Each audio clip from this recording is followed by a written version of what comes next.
एक व्यक्ति के पास में उसने काम धंधा कर कर, नौकरी कर कर, सर्विस कर कर, बहुत कुछ कर कर एक व्यक्ति ने अपने पास में बहुत सारी चांदी इकट्ठी कर ली। एक बड़ा सारा बंगला भर लो, इतनी चांदी उसने इकट्ठी करी। एक बड़ा सारा बंगला भर लिया जाए, इतनी चांदी उसने इकट्ठी करी। और फिर उसने मेहनत कर कर, कार्य कर कर इतना सारा लोहा इकट्ठा कर लिया। एक बड़ा सारा बंगला भरा जाए, इतना उसने लोहा इकट्ठा कर। चांदी भी उसने बहुत सारी इकट्ठी करी, लोहा भी उसने इकट्ठा करा। दोनों को एकाग्र कर लिया। चांदी इधर भर ली, लोहा इधर भर लिया।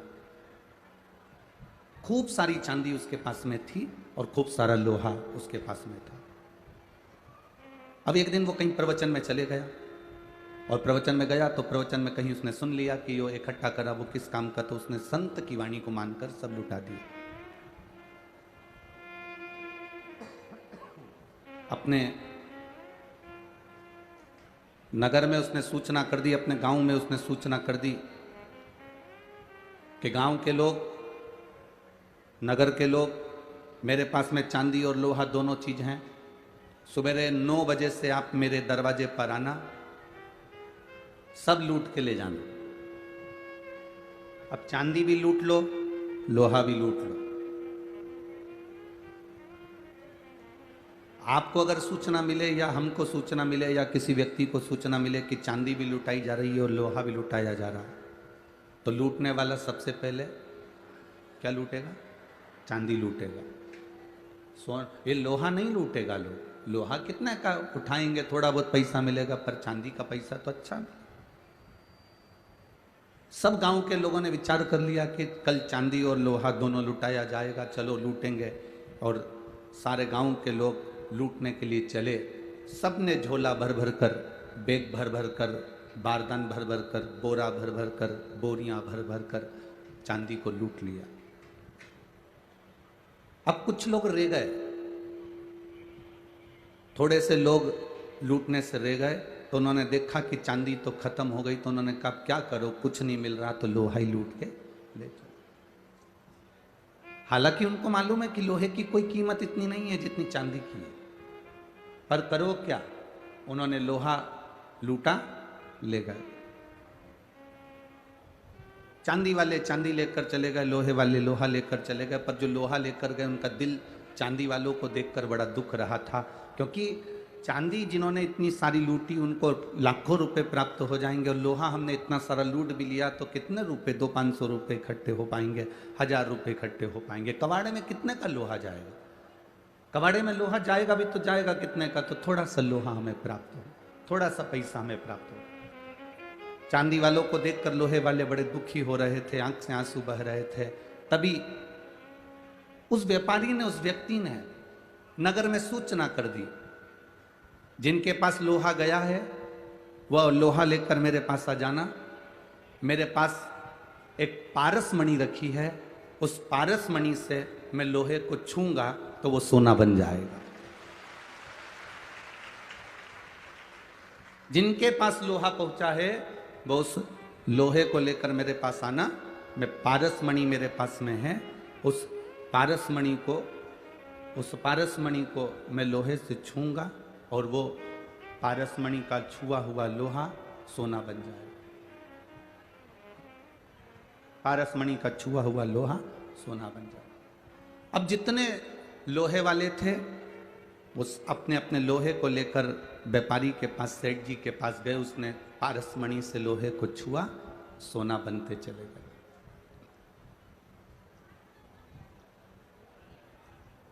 लोहे को छुआ, सोना बन गया।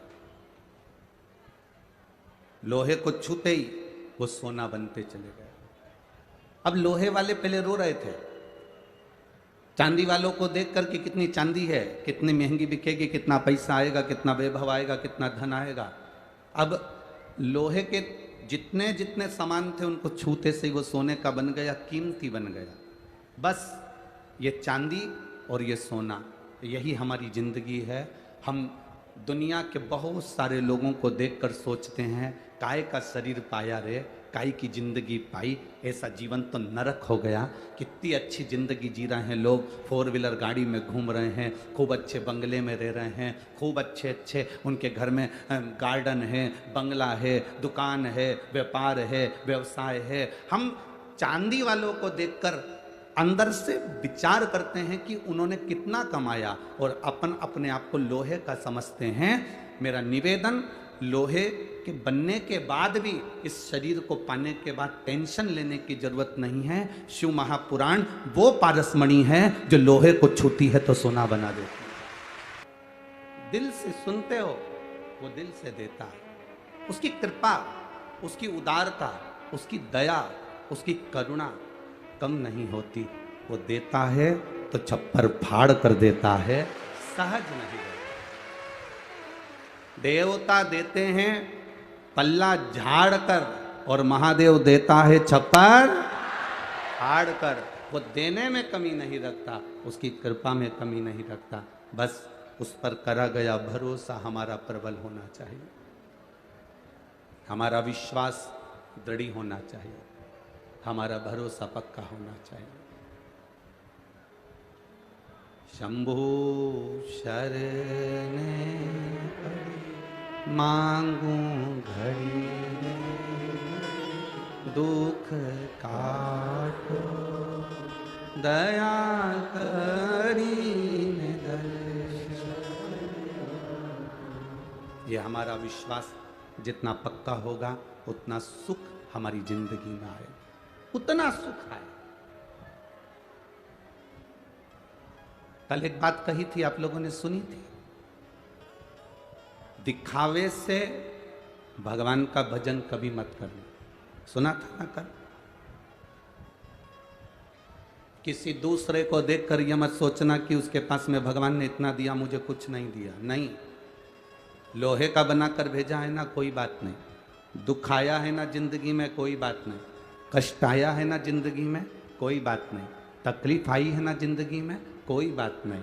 बाबा से बस इतना विचार रखना कि लोहे का बनाकर भी भेज दिया तो पारस मणि रूपी शिव पुराण उसने देकर भेजी है। इसका स्पर्श करते रहना, इसका स्मरण करते रहना। संतों का सानिध्य, भगवंतों का सानिध्य, सत्संग, कथा सुनते रहो।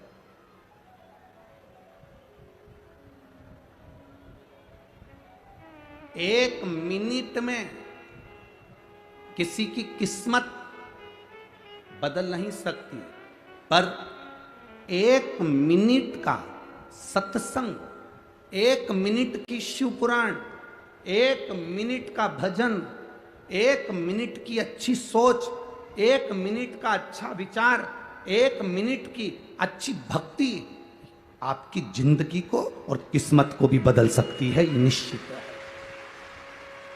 1 मिनट, लोग कहते हैं 1 मिनट में कोई किस्मत बदल सकती है। हम कहते हैं 1 मिनट की तुम्हारी भक्ति, 1 मिनट का तुम्हारा भजन, 1 मिनट का तुम्हारा कीर्तन, 1 मिनट का तुम्हारा मंत्र जाप, 1 मिनट का तुम्हारा स्मरण, 1 मिनट का तुम्हारा नाम जाप तुम्हारे कर्म को भी, तुम्हारे भक्ति के स्मरण को भी, 1 मिनट में तुम्हारे भाग्य को भी बदल सकता है।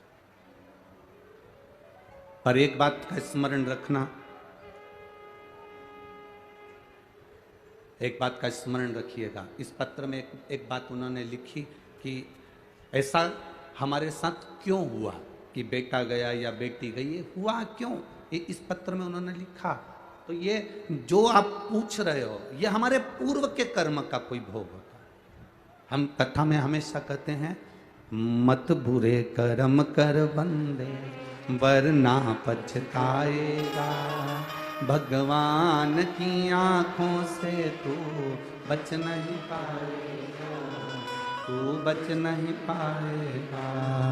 अरे ओ अज्ञानी मत कर नादानी, अरे ओ अज्ञानी मत कर नादानी, तेरे कर्म का फल भी तू ही पाएगा, जैसा किया तूने तेरे आगे आएगा। मत बुरे कर्म कर बंदे वरना पछताएगा, भगवान की आंखों से तू बच नहीं पाएगा। तू बच नहीं। परमात्मा की दृष्टि से कैसे बचोगे? हमारे पूर्व के कर्म का भोग हमें भोगना पड़ता। अरे गुरु जी ऐसा होता है? क्यों नहीं होता? समझिएगा जरा। अब मान लो, समझ लो कि यहां पर कथा में यहां बहुत सारे लोग आए हैं। एक समझना बहुत अच्छी तरह से, एक कथा में बहुत सारे लोग आए और कोई मान लो वो दादा जो चश्मे वाले बैठे हैं डब्बे से टिक के सफेद कलर का कपड़ा पहनकर, हाँ हाँ हम इन्हीं की कह रहे हैं, इनको भी टीवी पे दिखा देना जरा। मान लो ये दादा चश्मा पहनकर और सफेद कपड़ा, अब समझना है, सफेद कपड़ा पहनकर बैठे हैं, ठीक है?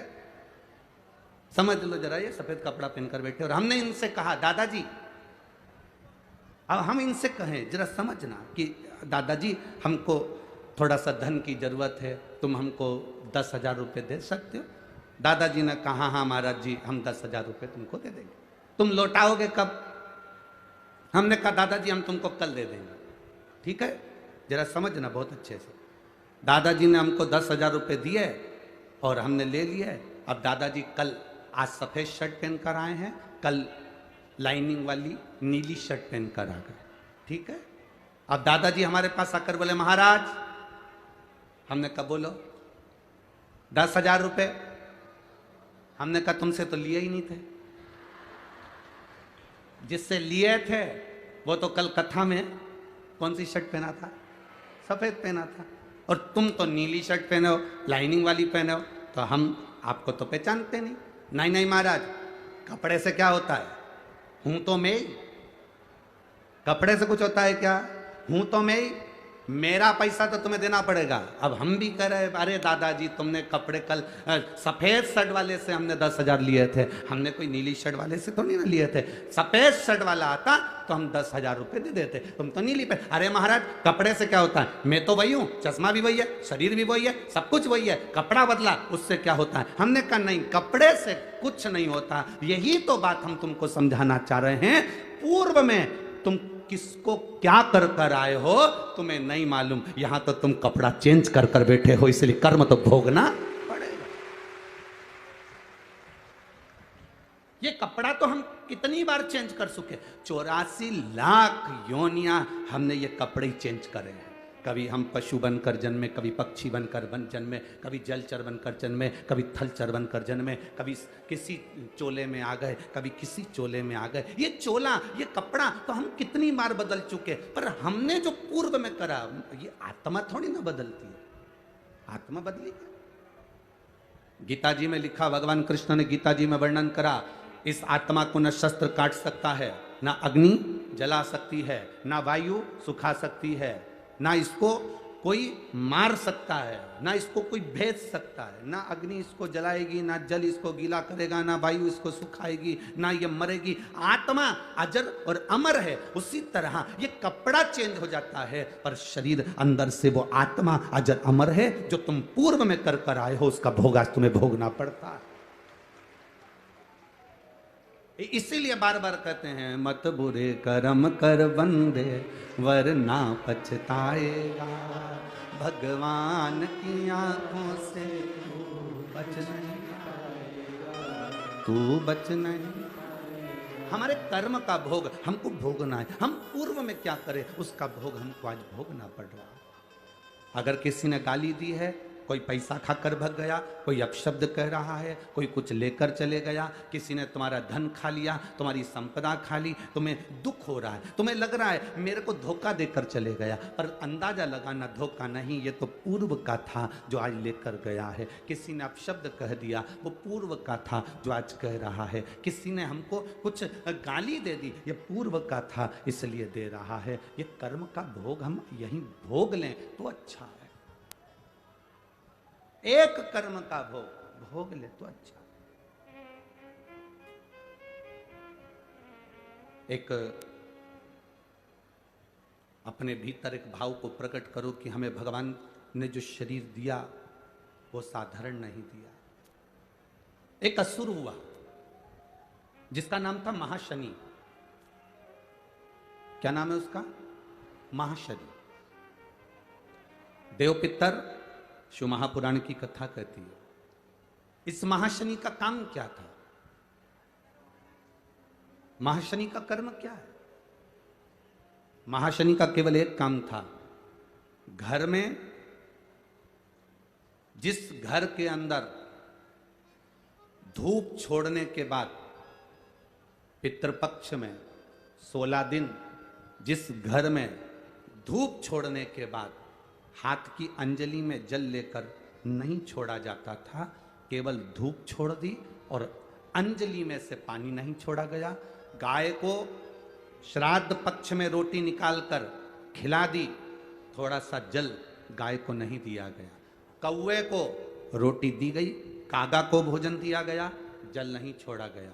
ब्राह्मण को भोजन कराकर उसको जल नहीं दिया गया। तो इस महाशनि का काम क्या था? श्राद्ध पक्ष में पितरों को जो भाग मिलता था, देवताओं को जो भाग मिलता था, पितृ पक्ष में पितरों को जो भाग मिलता था, जिसमें जल नहीं छोड़ा जाता था, उस भाग के, उस घर की 71 पीढ़ी का पितरों का हिस्सा ये महाशनि अपने खाते में ले लेता था, उसको अपने पक्ष में रख लेता था। तो पितृ उससे तरसते थे, उस भोजन के लिए तरसते थे। अब जरा विचार करिएगा। वैसे तो आप लोग सब समझदार हैं, वैसे तो आप लोग सब अगर धूप छोड़ते होंगे तो जल जरूर छोड़ते होंगे। बोलो सही है? देते हो ना जल? अगर अग्नि में तुमने थोड़ा सा भाग दिया है तो वहां पानी का छोड़ना जरूरी होता, जल का छोड़ना जरूरी होता। जल नहीं छोड़ा तो वो भाग महाशनि के खाते में चले जाता है, जल नहीं छोड़ा तो वो भाग महाशनि के पास पहुंच जाता है, महाशनि के खाते में। अब महाशनि उस भाग को एकत्रित करता गया, करता गया, करता गया, करता गया। जब उसने बहुत सारा भाग एकत्रित कर लिया, तब उसने देवताओं पर आक्रमण कर दिया। जब महाशनि के पास में जब बहुत सारा भाग आ गया तो उसने आक्रमण कर दिया। आक्रमण करा, जैसे आक्रमण किया तो देवलोक पर अपना कब्जा जमाने लगा, इंद्रलोक पर अपना कब्जा जमाने लगा। महाशनि ने आक्रमण करते करते करते करते सब जगह पर अपना कब्जा जमा लिया। महाशनि का काम क्या है? महाशनि का कर्म क्या है? अगर वो धूप छोड़ने के बाद पानी नहीं डलता है, जल नहीं दिया जाता है, पितरों को जल नहीं प्रदान किया जाता है, तो वो भाग जो महाशनि लेता है उसका स्थान हमारे घरों में भी बनता चले जाता है। उससे होता क्या है? तो कहा गुरुजी, देव पितर शिव महापुराण की कथा कहती है, घर में मान लो 1 रुपया कमाकर लाया जा रहा है, घर के अंदर यदि 1 रुपया आ रहा है तो सवाया खर्च हो रहा है, घर में धन दिख नहीं रहा। एक जरा सा बर्तन रखा है, उसके पीछे घर में विवाद हो रहा है, तो समझ लो ये महाशनि का भाव प्रबल हुआ है। घर में बच्चे, एक बेटा बीमार हुआ, एक बच्चा बीमार हुआ, ठीक हुआ, दूसरा बच्चा बीमार हुआ, ठीक हुआ, तीसरा बच्चा बीमार हुआ, ठीक हुआ, छोटे बीमार होते होते बड़े बीमार होने लगे, एक बीमार पड़ रहा है, एक ठीक हो रहा है, समझ लो महाशनि का प्रभाव है। मतलब तुमने कि तुम्हारे घर में अगर 4 बेटे हैं, 3 बेटे हैं, उन्होंने धूप तो छोड़ दी, पर किसी ना किसी ने जल देने से उसको जल प्रदान नहीं करा। गाय को रोटी तो श्राद्ध पक्ष में दे दी, पर जल नहीं दिया गया। गाय को अगर रोटी देने जा रहे हो तो थोड़ा सा बाल्टी में पानी भर कर ले जाओ। अगर बाल्टी में भी पानी नहीं ले जा सकते, थोड़ा सा जल उसके मुख पर जरूर देना चाहिए कि वो जल का आचमन कर ले। कौवे को अगर भोजन दिया है, कागा को अगर भोजन दिया, थोड़ा सा जल का भाग भले कटोरी में भर कर ले जाओ और छत पर थोड़ा सा भाग जल का छींटो, पर छींटना जरूर है।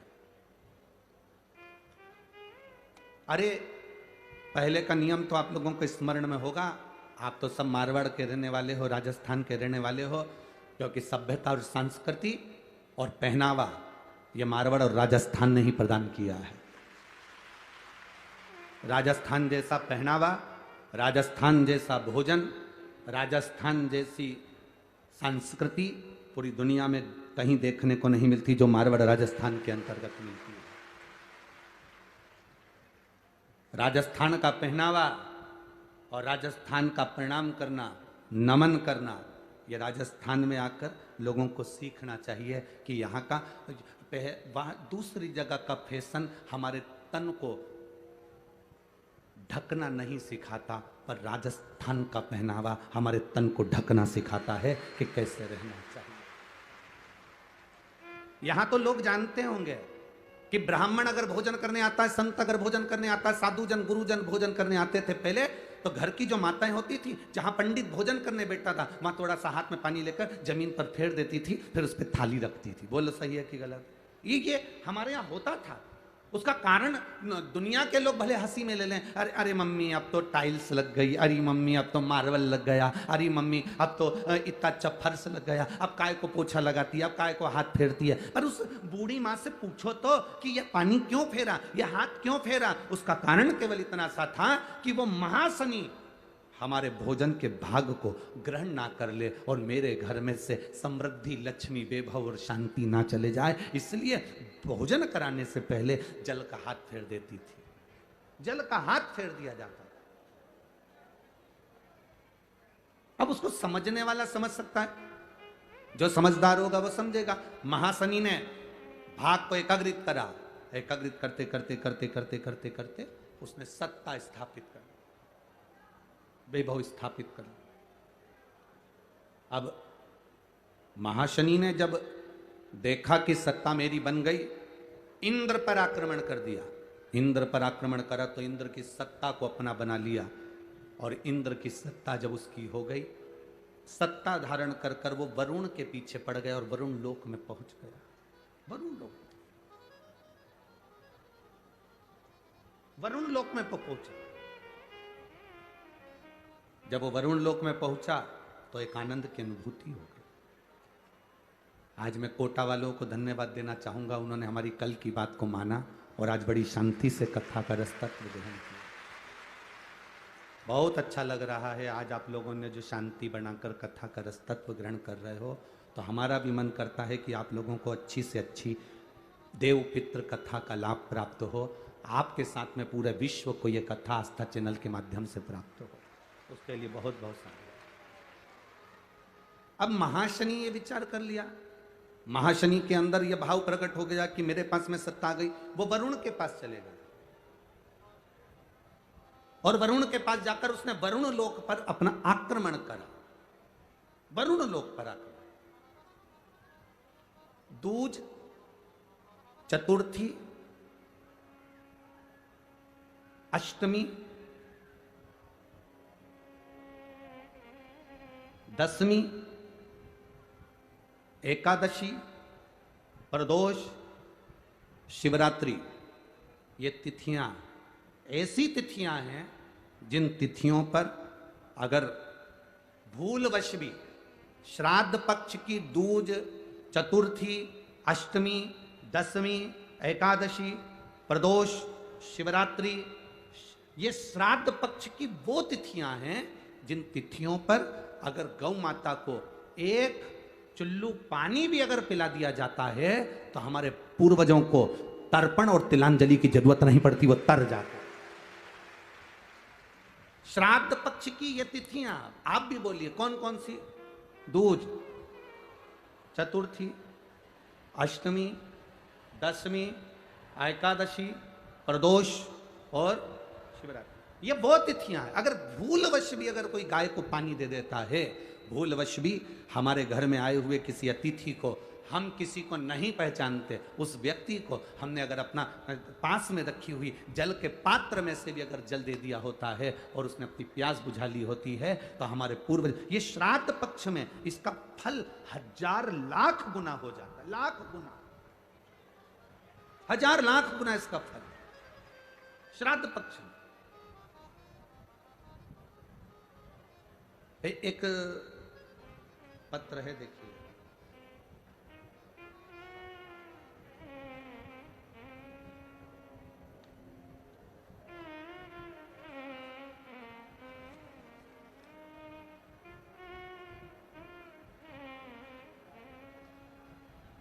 मैं निशा सैनी, पति का नाम सुरेश सैनी, फोन नंबर यह है जिला सिरसा, हरियाणा से हूँ। कहीं बैठी हो तो हाथ हिला सकती हैं।